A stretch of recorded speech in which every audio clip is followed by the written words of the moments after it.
Stonehenge was not a temple, it was a weapon, and the latest scientific evidence finally proves it. For centuries, we've looked at this ancient ring of stones and seen a place of peace. But that's a complete misunderstanding. What many have overlooked is that the entire structure, from its precise alignment to its unique choice of stones, was engineered for a single, terrifying purpose. A purpose that involves sound, sacrifice, and a power so immense it scared its creators. The truth is finally out, and it's more horrifying than any fiction. A new finding rewrites history. For what feels like forever, the giant silent stones of Stonehenge have stood on the Salisbury Plain in England, keeping their secrets locked away. Many people are crazy about this place, and for good reason. It's a 5,000-year-old puzzle that has stumped the greatest minds in history. We've been fed a simple story. It's a prehistoric calendar, a place to mark the summer and winter solstices. A lovely, peaceful idea, but not all things are what they seem. Recently, a series of scientific breakthroughs have shattered that gentle image. The thing nobody tells you is that the most recent discoveries have pointed not to a calendar, but to a place of immense power, and, to put it mildly, intense fear. The final solution to Stonehenge isn't about celebrating the sun, it's about a terrifying reality our ancestors faced. What many overlooked for centuries was one particular stone, the altar stone. It's a massive 6-ton slab of sandstone lying flat at the heart of the circle, almost like a sacrificial table. For years, experts assumed it came from somewhere nearby, just like the other local stones. But a groundbreaking study using X-ray fluorescence spectrometry, a fancy way of saying they analyzed its chemical fingerprint, revealed something that sent shockwaves through the archaeological community. This stone didn't come from anywhere near Stonehenge. In fact, it came from over 466 miles away in Scotland. That's a journey longer than the entire state of California, top to bottom. Think about that for a second. We're talking about a society that didn't have the wheel, didn't have metal tools, didn't even have a written language. Yet they were so motivated, so utterly compelled, that they transported a rock weighing more than a rhinoceros across rugged hills, dense forests, and treacherous waters. This wasn't just an act of construction, it was an obsession. What could possibly drive people to undertake such a mind-boggling task? The answer is terrifying.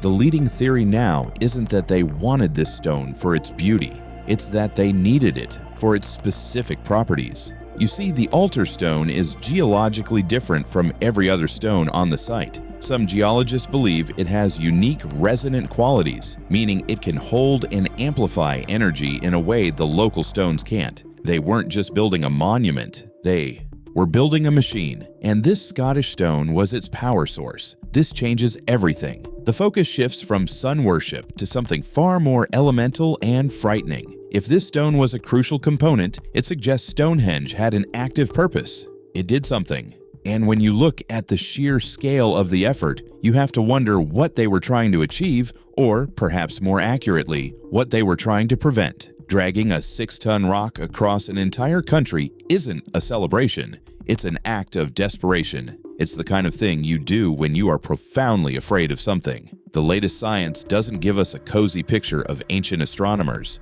It gives us a terrifying image of a people so frightened that they would move mountains to create a shield, a weapon, or a cage.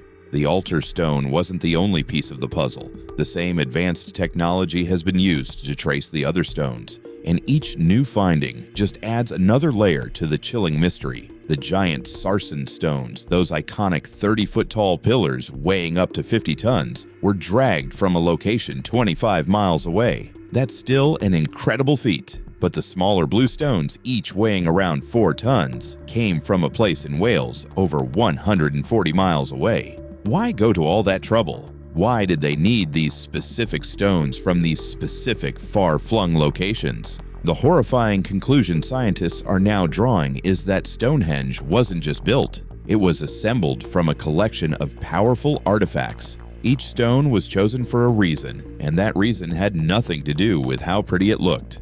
More than just rocks. The builders of Stonehenge were not just incredible engineers, they were masters of something much more mysterious: sound. What many people don't realize is that Stonehenge is an acoustic marvel. The latest research in the field of archaeoacoustics has revealed that the stones were arranged in a very specific way to manipulate sound waves. When you stand inside the circle, sounds from the outside are partially blocked, creating an eerie, quiet space. But any sound made inside the circle is amplified, distorted, and echoed in a way that is profoundly disorienting. To put it mildly, it was designed to play tricks on the human mind. Scientists from the University of Salford built a 1:12 scale model of Stonehenge as it was in its prime, complete with every single stone. They then tested it in a sound chamber, and what they found was astonishing. The stone circle creates a sound field where noises swirl and linger for longer than they should. A clap, a chant, or a drum beat wouldn't just be heard, it would be felt, resonating in a person's chest and skull.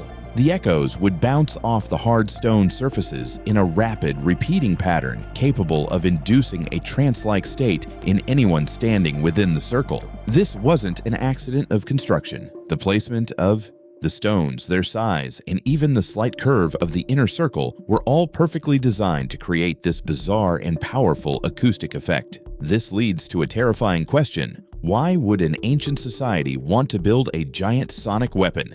The thing nobody tells you about ancient rituals is that they weren't always about quiet prayer. Many were about achieving altered states of consciousness. But the power inside Stonehenge seems designed for something more intense. Imagine ancient priests or shamans using this sonic chamber. With rhythmic chanting or drumming, they could have easily controlled the minds of a captive audience. The swirling sounds could create auditory illusions, making people believe they were hearing voices or messages from another world. In this state, people would be highly suggestible, willing to do or believe anything they were told. But what if the purpose was even darker? Some theorists believe the monument wasn't designed to influence humans, but something else entirely. They suggest these specific sound frequencies could have been used in bizarre rituals, perhaps to open a gateway or a portal to another dimension. This sounds like science fiction, but the evidence is stranger than you think. The blue stones, the ones brought all the way from Wales, are a type of rock called spotted dolerite. When you strike these stones, they ring like a bell, each one with a different tone. This has led to the incredible theory that Stonehenge may have been a giant musical instrument, a prehistoric lithophone. The builders could have played the stones, creating complex, resonating harmonies. If the altar stone acted as a power source and the ringing blue stones created a specific frequency, the entire monument could have been a massive energy-focusing machine. A machine designed to do what? The terrifying part is that we don't know, but the possibilities are chilling. Was it used to communicate with otherworldly beings, to control the weather, or perhaps, as some fringe theories suggest, to hold something terrible at bay? The acoustics of Stonehenge prove it was more than just a stone circle. It was an active, functioning device. And the fuel for this device, it seems, may have been the very essence of life itself, buried for a frightening reason. For over a century, archaeologists have known that Stonehenge was a graveyard. Buried within and around the monument are the cremated remains of at least 63 individuals, and likely hundreds more. For a long time, this discovery was seen as evidence of its role as a sacred burial ground for royalty or a dynasty of powerful leaders. It was thought to be a place of honor, a final resting place for the respected dead. But recent analysis of these ancient bones and ashes has painted a much more disturbing picture. The thing nobody tells you is that these were not ordinary burials. The evidence suggests these people were part of a long-running, terrifying ritual that lies at the very heart of Stonehenge's purpose. Using advanced strontium isotope analysis, which can determine the geology of the area where a person grew up by examining their tooth enamel, scientists made a startling discovery. A large number of the people buried at Stonehenge were not local. In fact, many came from the same region in West Wales as the famous Blue Stones, over 140 miles away. This is a jaw-dropping revelation. It means that for centuries, people were making a long and difficult pilgrimage to Stonehenge, not just to visit,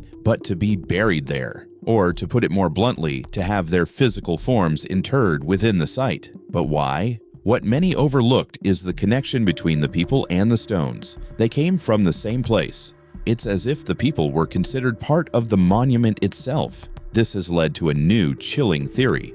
These weren't just honored dead, they were offerings. Their life force, their very essence, may have been considered necessary to power the monument. The burials weren't an afterthought, they were a core part of its function. Each burial might have been a ritualistic event designed to recharge the energy of the site, keeping the great stone machine running. The sheer number of remains is also staggering. The original 56 pits dug around the circle, known as the Aubrey Holes, were once thought to hold wooden posts. But excavations revealed that almost every one of them was later used as a tomb containing the cremated remains of several individuals. This means the entire monument was encircled by the dead. It wasn't a cemetery next to a temple. The cemetery was the temple. The placement suggests they were acting as a kind of spiritual barrier or a source of collective energy. Furthermore, some of the remains show signs of poor health and physical trauma. While there's no direct evidence of widespread human offerings in the gruesome sense, the context is deeply unsettling. One famous find, the Amesbury Archer, buried a few miles away, was a man of immense importance who had suffered a debilitating knee injury. He was clearly a powerful figure, buried with gold and artifacts, yet he was in constant pain. This has fueled the theory that Stonehenge was also seen as a place of healing, a prehistoric Lourdes. People sick and injured may have flocked there seeking a miracle. But what if the healing process required a terrible price? What if the energy of the site fed on sickness and pain? The terrifying possibility is that the line between healing and offering was blurry. People may have come seeking a cure, only to become part of the monument's terrifying legacy themselves. It turns the idea of a healing sanctuary on its head, transforming it into something far more parasitic. These weren't just burials, they were transactions with an unknown power, and that power might not have been from this world at all. It wasn't built for us. When mainstream science hits a wall, we are left with theories that, while unsettling, start to make a frightening amount of sense.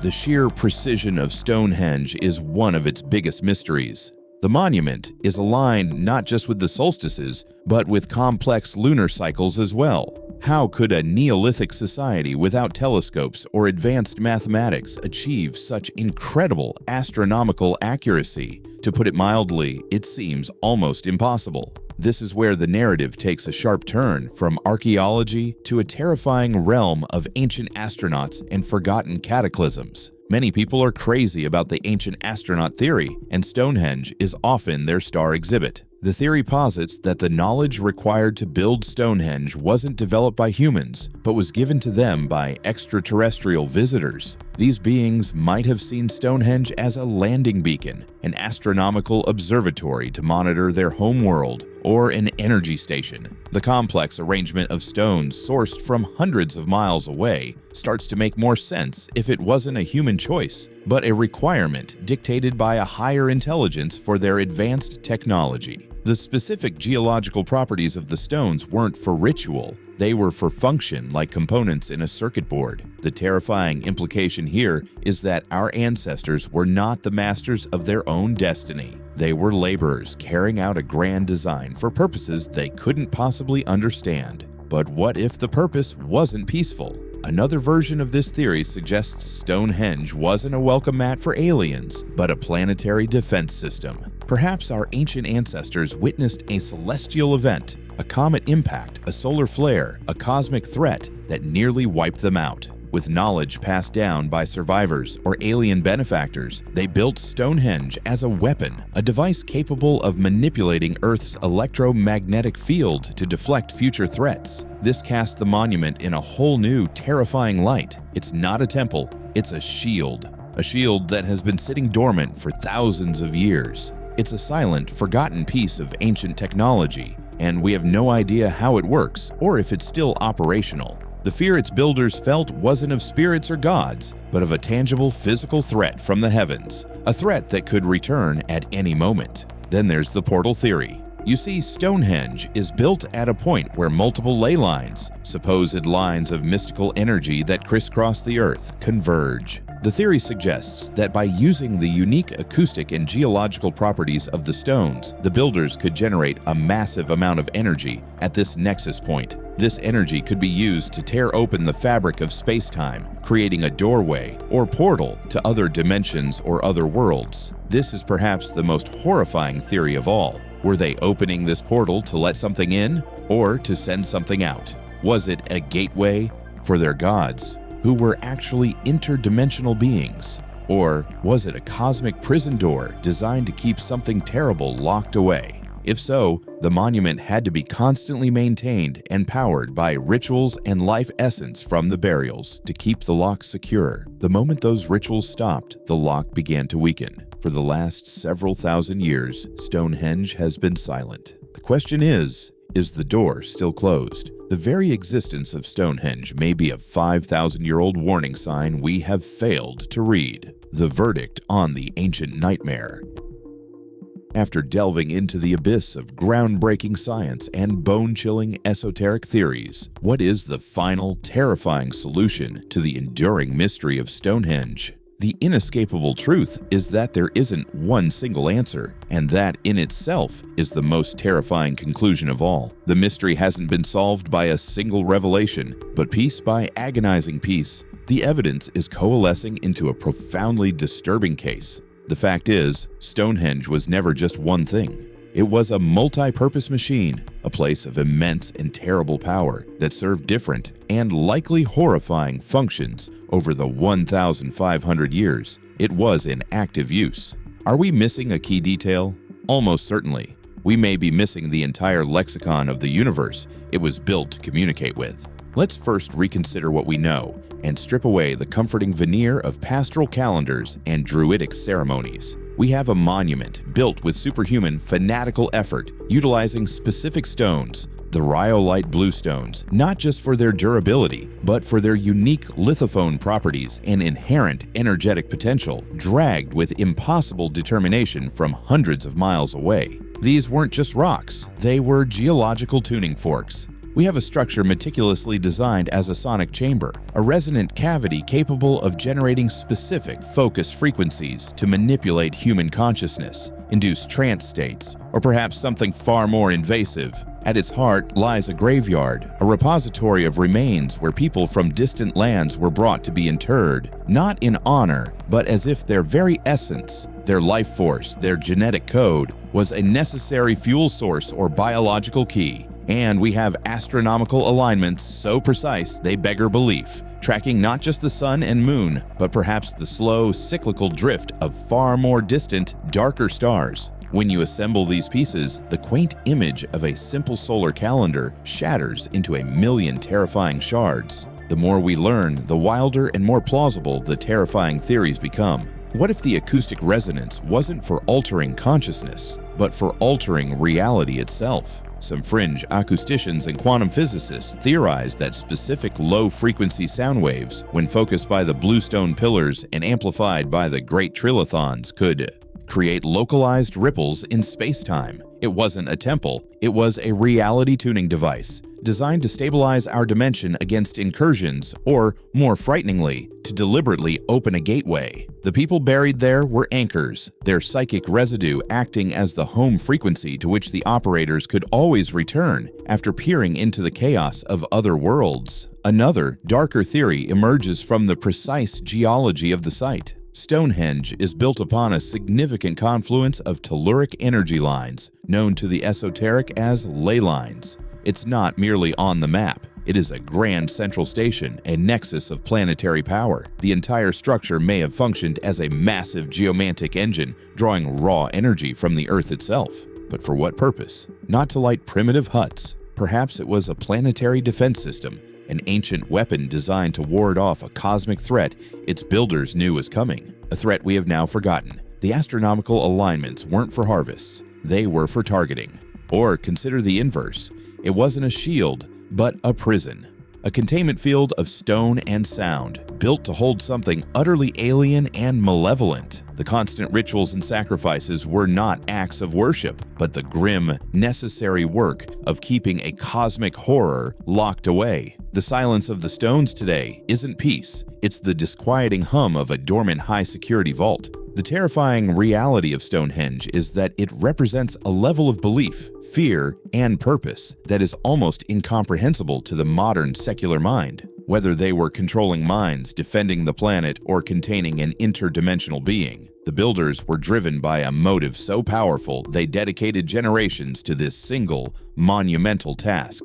They were dealing with forces they believed to be absolutely real as the stone in their hands and the blood on their altars. And who are we, thousands of years later, insulated by our fragile understanding of physics, to say they were wrong? Perhaps the most terrifying part is not what Stonehenge is, but what it represents. A monument to a lost science, a forgotten power. The people who built it knew something we don't. They possessed a connection to the earth, to the cosmos, and perhaps to other realms that we have completely and utterly lost. Their knowledge wasn't written in fragile books or scrolls. It was encoded in the very fabric of their world, in stone, sound, bone, and starlight. And we are like amnesiac children wandering through an ancient power plant, randomly flipping switches, oblivious to the catastrophic potential humming just beneath our feet. The true terror of Stonehenge is not a monster or an alien. It is the chilling, ego-destroying realization that our scientific model of the world might be profoundly, fatally incomplete. It's the oppressive silence of the stones, which stand as a testament to a power so great it demanded the obsessive labor of thousands and the consecrated remains of hundreds. They are a 5,000-year-old reminder that we are not the first intelligent civilization to walk this earth, and if we are not careful, we will not be the last. The mystery is solved only in that we now know it was never a peaceful place. It was a place of immense, terrifying, and purposeful power. What that power truly was, and whether it's truly gone or merely sleeping, remains the most frightening question of all. So was Stonehenge a desperate shield against cosmic horror, or a gateway that should have stayed closed? The stones aren't talking. Let us know your wildest theory in the comments. Don't forget to like and subscribe for more mysteries that science can't explain.